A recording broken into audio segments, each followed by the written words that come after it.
वालेकुम। अच्छा, असां कवर कयूं था largest, smallest, longest, first in the world. छो जो जीके में इहो इंपॉर्टेंट पोर्शन आहे ऐं तक़रीबन हर टेस्ट में इन मुंहिंजा क्वेश्चन ईंदा आहिनि। सो असां पहिरियों बेसिक शयूं कवर करे आया थिया, हाणे कुझु थोरियूं उनजी डिफ़िकल्टी लेवल आस्ते आस्ते वधाईंदा था वञूं। हाणे स्मॉलेस्ट कंट्री इन अफ्रीका, हाणे ॾिसो हूअं हूंदो आहे पूरी दुनिया में पुछंदा वेटिकन, हाणे तव्हां खां कंहिं कॉन्टिनेंट में बि पुछी सघनि था। सो हाणे हिकिड़ो मां एग्ज़ाम्पल तौरु ॾिनो आहे, इहो तव्हांखे मां ॿुधायां थो। उनखां पोइ तव्हां हर कॉन्टिनेंट जो स्मॉलेस्ट कंट्री जेको आहे सो उनजी लिस्ट ठाहे वठंदो। तयारी इन तरीक़े सां कबी आहे। हाणे स्मॉलेस्ट कंट्री इन अफ्रीका, हाणे इहो आहे सेशेल्स। ठीकु आहे, स्पेलूं हमेशह वांगुरु मुंहिंजूं कचियूं अथव। अच्छा, हाणे हिते क्वेश्चन ईंदो आहे त smallest country in terms of area या इन टर्म्स ऑफ पॉपुलेशन, यानी कि आबादी जे लिहाज़ खां नंढो पुछियो थो वञे या जेको आहे इरादी जे लिहाज़ खां। हाणे हिन में मां अलॻि इन करे न लिखियो आहे जो ॿिन्ही एंगल्स खां, यानी कि आबादी जे लिहाज़ खां बि इहो नंढो आहे। केतिरी अथसि आबादी? सिर्फ़ु 1 लख। हाणे 1 लख में शायदि घोटकी खां बि आबादी घटि हूंदी। ठीकु आहे न, एॾो हुनजी आबादी घटि आहे। ऐं एरिया बि हिन जो तमामु जेको आहे थोरो आहे, 450 स्क्वायर किलोमीटर। 450 square kilometre. अच्छा, हाणे उनखां पोइ सेकेंड असांजो क्वेश्चन आहे त लार्जेस्ट रिवर ऑफ यूरोप। ठीकु आहे, हाणे यूरोप जी जेका आहे उहा वोल्गा रिवर आहे। कहिड़ी रिवर आहे? वोल्गा। आहे किथे? इहो बि तव्हां खां पुछी सघनि था। इहा रशिया में आहे, यानी कि रशिया जो जेको पार्ट यूरोप में आहे उन में वहे थी पई। सो इन करे वोल्गा इज़। हाणे ॾिसो, हे सिर्फ़ु यूरोप जो पुछियो आहे, सुभाणे तव्हां खां अफ्रीका जो पुछी सघनि था, ऑस्ट्रेलिया जो पुछी सघनि था, नॉर्थ अमेरिका जो, साउथ अमेरिका जो। सो हाणे हिकिड़ो क्वेश्चन आयो न, हाणे इन में तव्हांखे 6 ई जेके कॉन्टिनेंट आहिनि उहे कवर करणा आहिनि।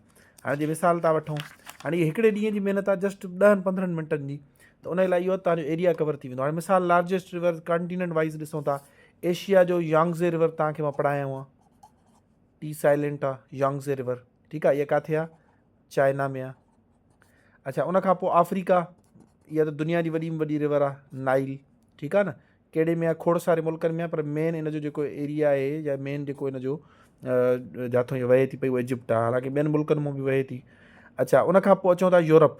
ठीकु आहे, एशिया पढ़ी आयासीं, एशिया जी कहिड़ी आहे? यांगज़े। उनखां पोइ अफ्रीका, यूरोप जी हाणे पाण पढ़ीसीं वोल्गा रिवर, किथे आहे? रशिया में। ठीकु आहे, उनखां पोइ आहे नॉर्थ अमेरिका। नॉर्थ अमेरिका जो मतिलबु आहे जेके मथी अमेरिका आहे, 2 अमेरिका आहिनि न, साउथ अमेरिका ऐं नॉर्थ अमेरिका। हाणे नॉर्थ अमेरिका जंहिंमें यूनाइटेड स्टेट्स ऐं कैनेडा वग़ैरह में आहे। हाणे इन में आहे मिसिसिपी। स्पेल जेका बि आहे ॾिसी वठिजोसि, हिन तरीक़े सां हूंदी थी, मिसिसिपी। ठीकु आहे, हाणे नॉर्थ अमेरिका जी मिसिसिपी। उनखां पोइ आहे साउथ अमेरिका। हाणे इन जी बि वॾी मशहूरु ज़माना जेको आहे रिवर आहे, अमेज़ॉन रिवर। पूरी डिटेल में पाण पढ़ी आया आहियूं त कहिड़नि 8-9 मुल्कनि मां इहा वहे थी पई। मेन एरिया जेको आहे कहिड़े में, त साउथ अमेरिका जे कॉन्टिनेंट में ऑलरेडी असां पढ़ी आया आहियूं। अच्छा, उनखां पोइ आहे ऑस्ट्रेलिया। ऑस्ट्रेलिया जी आहे मरी डार्लिंग रिवर सिस्टम। हाणे बेसिकली इहे मरी रिवर अलॻि आहे, डार्लिंग अलॻि आहे, पर इन्हनि ॿिन्हिनि खे गॾे करे मरी डार्लिंग रिवर सिस्टम चयो वेंदो आहे, छो जो ॿई पाण में हिकिड़ी जॻह ते मर्ज थियनि थियूं। सो कटे सटे मरी डार्लिंग रिवर सिस्टम। कॾहिं कॾहिं हे अलॻि सां बि पुछियो वेंदो अथव, डार्लिंग रिवर लाइज़ इन या फ्लोज़ इन विच कॉन्टिनेंट। हाणे पढ़ियल ई न हूंदो त पोइ तव्हां जेको आहे उते परेशान थींदो। डार्लिंग रिवर जेका आहे उहा ऑस्ट्रेलिया में आहे। हाणे ॾिसो, इन तरीक़े सां क्वेश्चन्स कवर कबा आहिनि। ठीकु आहे, हाणे असां सिर्फ़ु यूरोप जो हुयो, बाक़ी 6-7 बि कवर करे वरितासीं। Highest mountain peak in Africa, हाणे हिकिड़ी मां कवर करायां थो, बाक़ी कॉन्टिनेंट जी लिस्ट तव्हां पाण ठाहे वठंदो। पंहिंजो पाण जे अंदरि जेकॾहिं तयारी कयो था, रिसर्च जी जेका हैबिट आहे उहो डेवलप कंदा वञो। यानी कि हिते अफ्रीका आयो न, हाणे तव्हां सर्च कयो mountain peak, highest mountain peak in Europe, highest mountain peak in Australia, highest mountain peak Asia में त ऑब्वियसली माउंट एवरेस्ट आहे। सो पाण वटि हिकिड़ी लिस्ट ठाहे करे रखी छॾियो। हाणे इहे नोट्स आहिनि जेके तव्हांखे रिवीजन वक़्तु कमु ईंदा। ठीकु आहे न। अच्छा, हाणे अफ्रीका जी जेका हाईएस्ट माउंटेन रिवर आहे उन नालो आहे किलीमंजारो।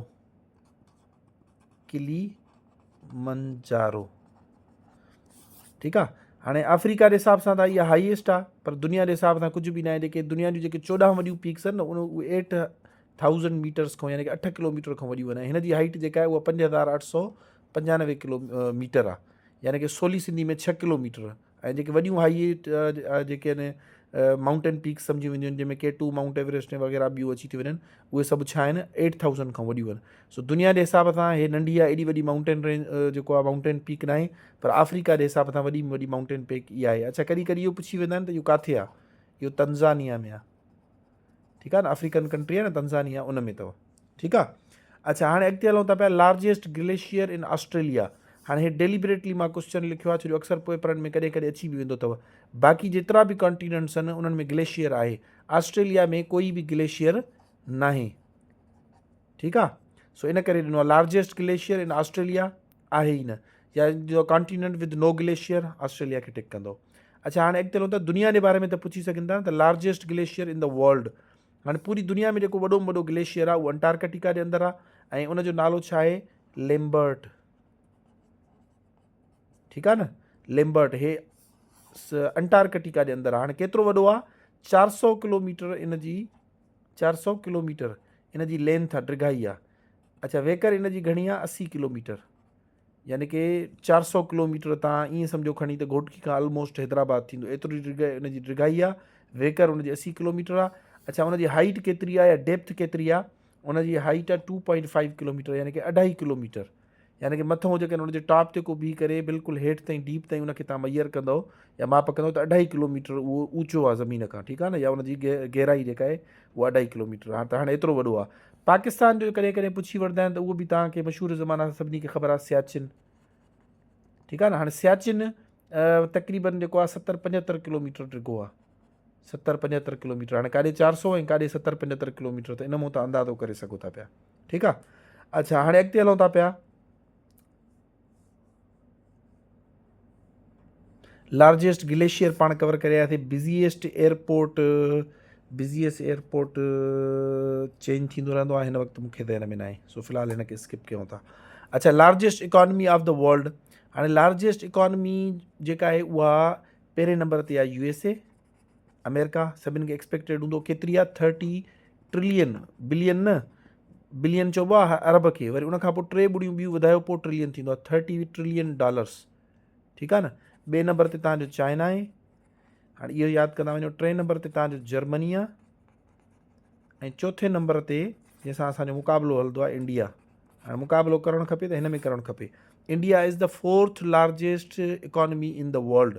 हाणे सुवाल इहो पैदा थिए थो, जेकॾहिं एॾी इकॉनमी आहे, एॾो पैसो अथसि, त पोइ गुरबत छो आहे? इन करे जो खाइण वारा बि घणा आहिनि।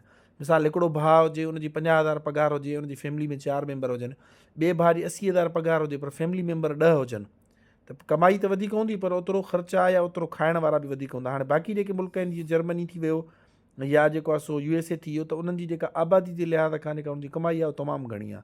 हाणे हे दुनिया जी वॾी में वॾी आबादी आहे, ऐं उनजी कमाई वरी जेका ओतिरी न आहे, ठीकु आहे न। सो पहिरें नंबर ते USA लार्जेस्ट इकॉनमी, ॿिए नंबर ते तव्हांजो चाइना, 3 नंबर ते जर्मनी, 4थे नंबर ते इंडिया, पोइ अॻिते सो ऑन। सिर्फ़ु इंडिया त इन करे बि कयो छो जो इंडिया इंपॉर्टेंट आहे, असांखे कवर करणु खपे। अच्छा, अॻिते हलूं था, लार्जेस्ट ऑयल प्रोड्यूसिंग कंट्री। हाणे इहो वॾो इंपॉर्टेंट आहे। हाणे ॾिसो सम्झो, ऑयल प्रोडक्शन जी ॻाल्हि कयूं था। हाणे थी सघे थो जेकॾहिं कंहिंजो न पढ़ियल हूंदो न, उनखे ऑप्शन मिलियल हूंदा, मिसाल सऊदी अरेबिया, ॿिए नंबर ते मिसाल था वठूं कुवैत, 3 नंबर ते USA, 4थे नंबर ते मिसाल था वठूं चाइना। त मोस्ट प्रॉबेबली हर को सऊदी अरब खे या कुवैत खे या जेको आहे इराक, इन टाइप जे अरब कंट्री खे टिक कंदो, हालांकि इहो ग़लति आहे। पहिरें नंबर ते जेको ऑयल प्रोड्यूसिंग कंट्री आहे उहो USA आहे, यानी कि सऊदी अरेबिया खां या अरब कंट्रीज़ खां बि वधीक। कीअं? ॾिसो, जेको अमेरिका आहे उहो 13 खां 14 मिलियन बैरल्स कंहिं ॿिए हुन में पढ़ंदासीं त इहो छा आहे, हिकिड़ो मापो आहे, जीअं पाण लीटर मापींदा आहियूं न खीर, बहरहाल इहो बैरल्स जेको आहे ऑयल इन में मापियो वेंदो आहे। 13 खां 14 मिलियन बैरल्स पर डे जेको आहे प्रोड्यूस कंदो आहे, ठीकु आहे न। जॾहिं त सऊदी अरब 10 खां 11 मिलियन बैरल्स जेको आहे पर डे प्रोड्यूस कंदो आहे। अच्छा, हाणे इन ई क्वेश्चन खे जेकॾहिं बदिलायूं त which is the largest oil exporting country, त हाणे असांजो सऊदी अरब अची वेंदो, USA न अची वेंदो। हाणे इन छाजे करे, जो USA दुनिया जो 11%, दुनिया में जेतिरो तेल पैदा थींदो आहे उन 11% सिर्फ़ु USA उहो कंदो आहे, प्रोड्यूस कंदो आहे। पर वरी इन जी कंज़प्शन तमामु घणी आहे, ऑयल जी घणी आहे, 19%, यानी पूरी दुनिया जेतिरा कंज्यूम कंदी आहे उनजो 19% सिर्फ़ु USA कंदो आहे।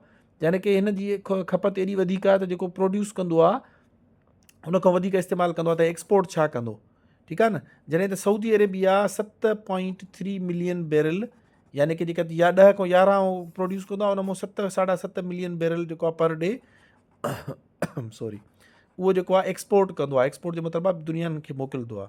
USA तव्हां ॾिसंदो त पहिरें, ॿिएं, टे ते छा एक्सपोर्ट करण में टॉप 10 में बि नथो अचे, ठीकु आहे। जेकॾहिं चवनि which is the largest oil producing country, त तव्हां USA खे टिक कंदो। जेकॾहिं चए त which is the largest oil exporting country, producing न, प्रोडक्शन त थी वई, हाणे उन मां ॿाहिरि केतिरो मोकिले थो, यानी कि बचति करे ॿाहिरि केतिरो सेल करे थो पियो, त उन में सऊदी USA जेको आहे टॉप 10 में बि नथो अचे, सऊदी अरब उन में नंबर 1 ते आहे। सो इहो हिकिड़ो डिफरेंस हुयो, हिनखे सम्झंदा वञो, ठीकु आहे।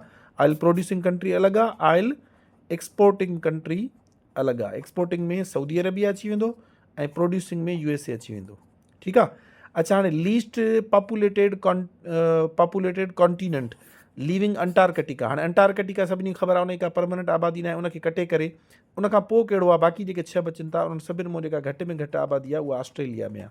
ऑलरेडी असां कॉन्टिनेंट्स में पढ़ी आया आहियूं। हाणे हे क्वेश्चन इंपॉर्टेंट आहे, थिकली पॉपुलेटेड कंट्री।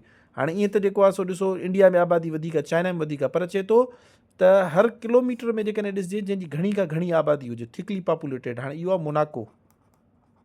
कहिड़ो आहे? मोनाको। इहो यूरोप जो शहर आहे, उहो सॉरी मुल्क आहे, यूरोप जो मोनाको। हाणे हिन जी आबादी केतिरी आहे सम्झिजो, हिकिड़े किलोमीटर में 25,000 माण्हू रहनि था, 25,000 माण्हू, ठीकु आहे। घणा? 25,000। बांग्लादेश जेको आहे इन लिस्ट में 7-8 नंबर ते आहे, उन में बि 1,333 माण्हू रहनि था हिकिड़े किलोमीटर में। हाणे काॾे 1,500 सम्झो, काॾे 1,500 माण्हू हिकिड़े किलोमीटर में रहनि था, स्क्वायर किलोमीटर में, काथे 25,000 माण्हू रहनि था, त केतिरी जेको आहे ॻतियल आबादी हूंदी। पाकिस्तान हिन में तमामु घणो हेठां छॾियो, असांजो एरिया बि तमामु वॾो आहे, ऐं पाकिस्तान जो तक़रीबन 750 जे लॻभॻि आहे, यानी कि हिकिड़ो किलोमीटर में 700 जे लॻभॻि माण्हू रहनि था।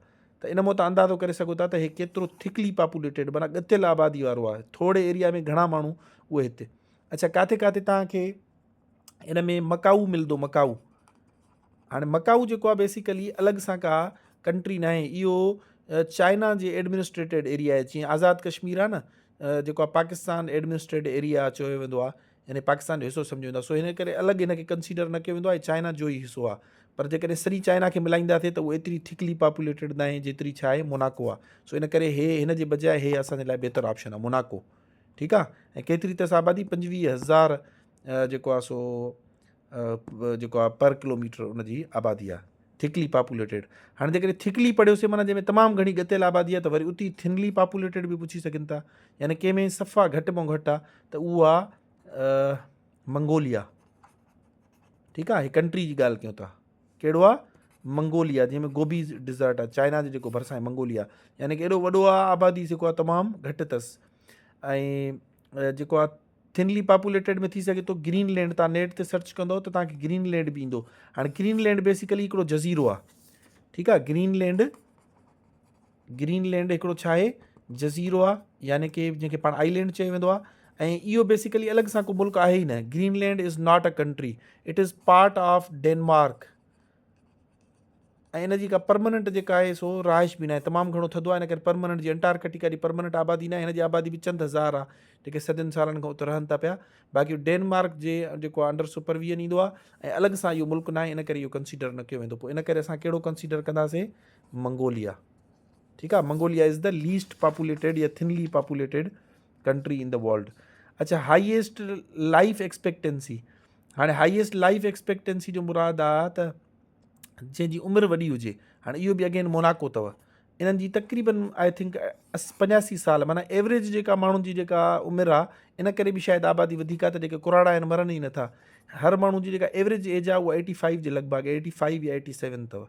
त हाईएस्ट लाइफ एक्सपेक्टेंसी इन द वर्ल्ड कंहिंजी आहे? मोनाको जी आहे, ठीकु आहे न। जीअं पाकिस्तान में जी चवंदा हुआ 60 साल उमिरि आहे, थुले लेखे हाणे चेक कंदो साल अधु घटिजी हूंदो, 58 59 ते हूंदो, ठीकु आहे न। त जेका मोनाको आहे उन्हनि जी लाइफ एक्सपेक्टेंसी केतिरी आहे?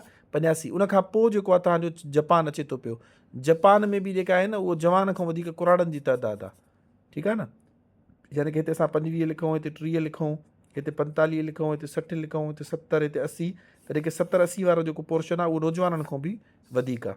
सो इन करे हाईएस्ट लाइफ एक्सपेक्टेंसी इन्हनि मुल्कनि में, यानी कि जीअं कोरिया थी वियो ऐं जापान थी वियो, ऐं जेको आहे सो पहिरें नंबर ते मोनाको आहे। इन्हनि में लाइफ एक्सपेक्टेंसी वधीक आहे। हाणे पहिरियों बि पाण कुझु स्मॉलेस्ट लार्जेस्ट फर्स्ट कवर करे आया थिए, हे हुनजो सेकेंड लेक्चर हुयो। अॻिते पाण कोशिशि कंदासीं त इनशाला 2 ॾींहंनि में पाण सभु फ्रॉम एवरी एक्सपेक्ट इहे सभु कवर करे वञूं। होपफुली तव्हां लेक्चर एंजॉय कयो हूंदो। हिन में जेके तव्हांखे हिंट ॾिना आहिनि, जीअं हाईएस्ट माउंटेन पीक सिर्फ़ु अफ्रीका जो कवर कयोसीं, बाक़ी कॉन्टिनेंट जी लिस्ट तव्हां पाण ठाहे वठो। Thank you so much.